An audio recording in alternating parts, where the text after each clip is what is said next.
Dans notre précédent épisode, on a vu comment tu pouvais utiliser la vente à soi-même pour sortir du cash de ton entreprise. Aujourd'hui est venu le tour de parler des dividendes et de leur fiscalité. Et ça se passe après le jingle.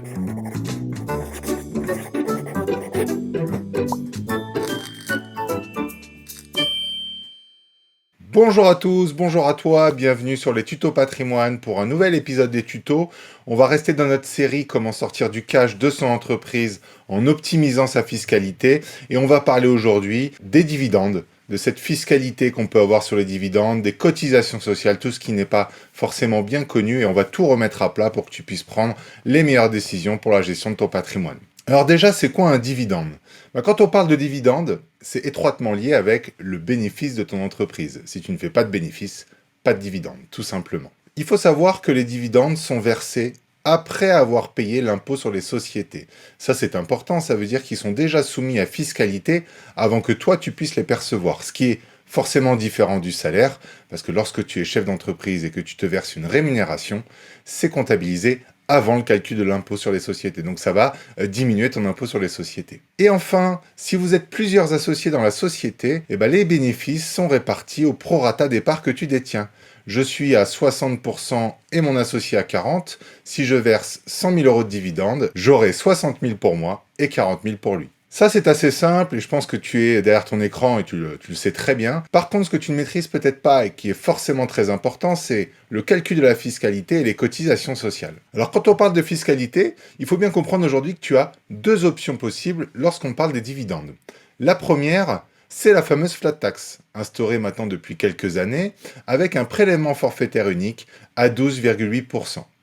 Et si tu ne choisis pas la flat tax, tu choisis de rajouter tes dividendes à ton revenu imposable, donc tu seras imposé au barème progressif de l'impôt en fonction de ta tranche marginale d'imposition 0, 11, 30, 41 et 45. Dans les deux cas, tu es soumis à 17,2% de prélèvements sociaux, quoi qu'il arrive, c'est le minimum. Donc dans le cadre de la flat tax, 12,8 plus 17,2, ça te fait 30%. C'est peut-être pour ça que tu entends souvent parler de 30% de fiscalité sur les dividendes.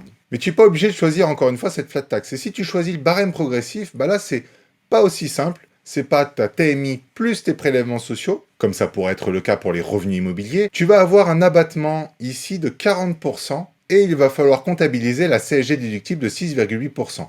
CSG déductible qui ne l'est pas lorsque tu prends la flat tax. Donc le calcul est un peu différent. Pour que tu comprennes bien le calcul lorsque je prends le barème de l'impôt, on va faire un petit exemple ensemble. On va imaginer qu'aujourd'hui, tu gagnes plus de 30 000 euros par an, ta TMI c'est 30%. On vient de voir que si je veux calculer le montant de l'impôt, je dois d'abord faire un abattement de 40% et utiliser la CSG déductible à hauteur de 6,8%. Et pour simplifier le calcul, on va partir sur 30%. Je vais enlever 40% de 30 et 6,8% de 30. Et j'ai donc me retrouver avec une imposition à 16% et pas 30%. Donc ça peut être plus intéressant des fois de prendre le barème progressif de l'impôt plutôt que de prendre la flat tax. Et ça, on va le calculer ensemble après. Dans tous les cas, barème ou flat tax, on n'oublie pas qu'on rajoute les prélèvements sociaux. Donc dans notre cas, si tu as une TMI à 30 et des prélèvements sociaux à 17,2, tu ne seras pas imposé à 47,2%, mais tu seras imposé à 33,2%. Parce qu'on va utiliser les abattements et la CSG déductible. Point d'importance, lorsque tu utilises le système de la flat tax, tu ne peux pas optimiser ta fiscalité sur ces revenus-là. C'est un prélèvement forfaitaire et tu ne pourras donc pas utiliser un système de déduction, par exemple, comme le plan d'épargne retraite, pour optimiser la fiscalité de tes dividendes. Quand j'utilise le barème progressif de l'impôt, je peux utiliser derrière le système de l'épargne retraite, par exemple, c'est pas le seul, pour optimiser ma fiscalité. C'est une possibilité, donc il faut bien tenir compte de cette information. Une fois que tu as le choix entre flat tax et barème progressif de l'impôt, la question que tu dois te poser, et que tout le monde se pose, c'est qu'est-ce que je choisis maintenant ? On va tout simplement comparer combien je vais payer à la flat tax et combien je vais payer au niveau du barème de l'impôt, en omettant forcément que je ne pourrai pas optimiser ma fiscalité si je prends la flat tax. On part du principe que ta tranche marginale d'imposition, c'est 0%. Du coup, j'ai pas d'impôt sur le revenu, je ne paye que les prélèvements sociaux, 17,2%, et là forcément, c'est plus intéressant que si tu payes la flat tax à 30%. Si j'ai une TMI aujourd'hui à 11%, et que j'utilise les abattements de 40%, enfin l'abattement de 40% et la CSG déductible, j'ai un taux global d'imposition de 23,1%. Et là encore, avantage au barème de l'impôt qui sera plus intéressant que la flat tax. À partir de 30%, ça change. On vient de le calculer il y a 2 slides. Si ma tranche marginale d'imposition c'est 30%, taux d'imposition global sur les dividendes, ce sera 33,2%. Et ça devient du coup moins intéressant que la flat tax. Donc là, normalement, je vais plutôt choisir la flat tax. Et si ta TMI c'est 41 ou 45%, c'est encore plus important et c'est encore plus intéressant d'utiliser la flat tax parce qu'avec une TMI de 41, ton imposition globale sur les dividendes c'est 39%. Une TMI à 45, ton imposition globale sur les dividendes, c'est 41,1%, et dans les deux cas, c'est supérieur à 30%. Donc, avantage flat tax à partir d'une tranche marginale d'imposition à 30%. On vient de mieux comprendre l'aspect fiscal, mais c'est pas tout. Attention, on omet souvent une thématique importante, les cotisations sociales. On ne confond pas les prélèvements sociaux et les cotisations sociales, c'est pas exactement la même chose. Les prélèvements sociaux, c'est 17,2%, tu les as à peu près partout dès que tu as du revenu issu du patrimoine, et ça ne te permet pas de cotiser pour une protection, par exemple santé, ou pour la retraite.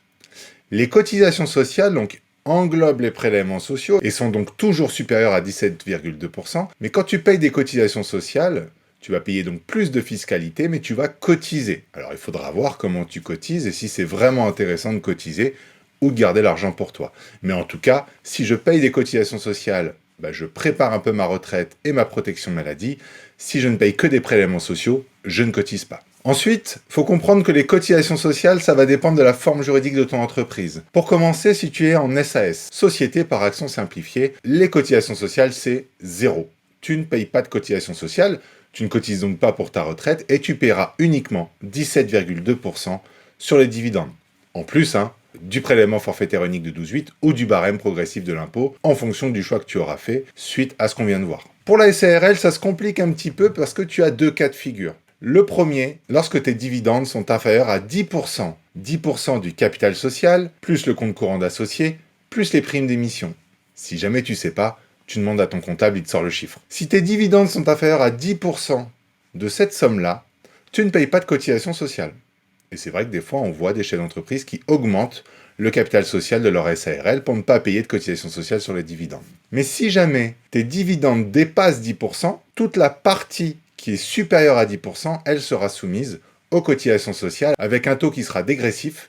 Tu vas démarrer à 44% et petit à petit, tu iras jusqu'à 20%. Et donc là, forcément, quand je paye 44% de cotisation sociale, c'est beaucoup plus lourd que si je dois payer que 17,2% de prélèvements sociaux. Et c'est vrai que souvent, il y a l'avantage SAS lorsqu'on veut sortir les dividendes. Un autre exemple qui va arriver, c'est en société civile. Donc, société civile de portefeuille, société civile immobilière, peu importe. Là, les règles, c'est comme la SAS, donc 0%, à partir du moment où tu ne te sors pas de rémunération de la société.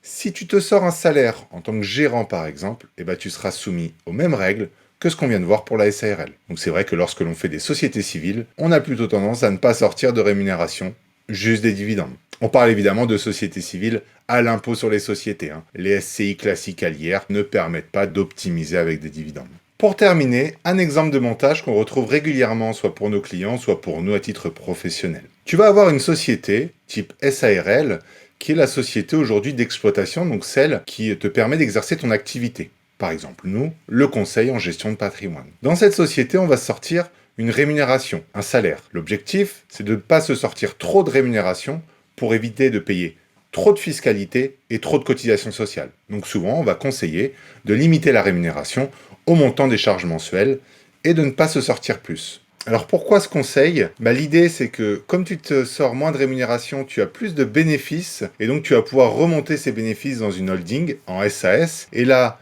tu as la possibilité de te sortir des dividendes ou pas. On le rappelle quand même, l'intérêt de la holding c'est de pouvoir capitaliser en franchise d'impôt sur le revenu et donc de ne pas payer de fiscalité personnelle et de continuer à faire des investissements patrimoniaux, du financier, de l'immobilier. Mais si tu souhaites te sortir les dividendes, en sortant les dividendes, tu ne seras pas soumis aux cotisations sociales. Et donc, ce qu'on a vu, les 44% d'avant, tu ne seras soumis qu'à 17,2 et les quasi 30% d'écart seront dans ta poche. Et ça, c'est un point d'intérêt. Il faut aussi se dire que lorsque je crée la holding, j'ai des coûts supplémentaires, notamment l'expert comptable sur la gestion de la trésorerie de la holding et une légère fiscalité sur la remontée des bénéfices. Donc il faut regarder dans la globalité de l'opération si c'était intéressant, mais aujourd'hui, c'est très souvent intéressant d'utiliser ce montage-là. C'est tout pour nous aujourd'hui. On espère que cette vidéo t'a plu. On se retrouve rapidement pour la 3e vidéo sur comment sortir du cash. Et cette fois-ci, on parlera d'épargne salariale. N'hésite pas à faire un tour sur notre Instagram Origami Conseil. On commence déjà à parler un petit peu de l'épargne salariale, à faire des tutos assez rapides pour expliquer simplement. Sinon, prochaine vidéo, normalement semaine prochaine ou dans 2 semaines. Ça dépendra aussi des interventions que l'on aura d'ici là. On te souhaite une très bonne journée et prends soin de ton patrimoine.